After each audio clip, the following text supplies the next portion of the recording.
আমি নীলিমা, আশা করছি তোমরা সবাই ভালো আছো। আর এটা আমার নাইট শিফটের দ্বিতীয় দিনের ভিডিও, যেটা আমি তোমাদের সাথে শেয়ার করতে চলেছি। সয়াবিন বড়ির তরকারি দিয়ে ভাত খাচ্ছি বলে আমাকে গরিব ভেবো না, কিন্তু আমি আসলেই গরিব। কিছু করার নেই, যেটা তোমার খেতে ভালো লাগে না, সেটা সয়াবিন হোক বা ডাল, সেটা তোমাকে মেসে থাকতে হলে খেতেই হবে। আর আমি জলদি জলদি করে রেডি হয়েও চলে এলাম হসপিটালে।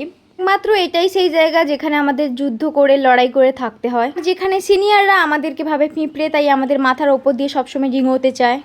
কিন্তু কিছু করার নেই, আমাদেরকে সবসময় নিজেদেরকে এটা ভেবেই সান্ত্বনা দিতে হয় যে আমরা জুনিয়র, ওরা সিনিয়র, ওরা যা খুশি তাই করতে পারে। আর এই যে দেখছো আইভি সেটটা, এও নিজেকে সিনিয়র মনে করছে। দাদাগিরি আমরা শুধুমাত্র পেশেন্টদের ওপরেই দেখাতে পারি, সিনিয়রদের ওপরে কখনোই দেখাতে পারি না। এটা আমাদের জীবনের সবথেকে বড় দুঃখ। আর আমার এই দুঃখের কথা তোমাদেরকে জানিয়ে লাভের লাভ কিছুই হবে না, তার কারণ আমি এই প্রফেশনটা নিজে চুজ করেছি। তো আজকে পর্যন্ত এত দূরই, অনেক সিনিয়রদের নামে খারাপ কথা বলেছি। টাটা।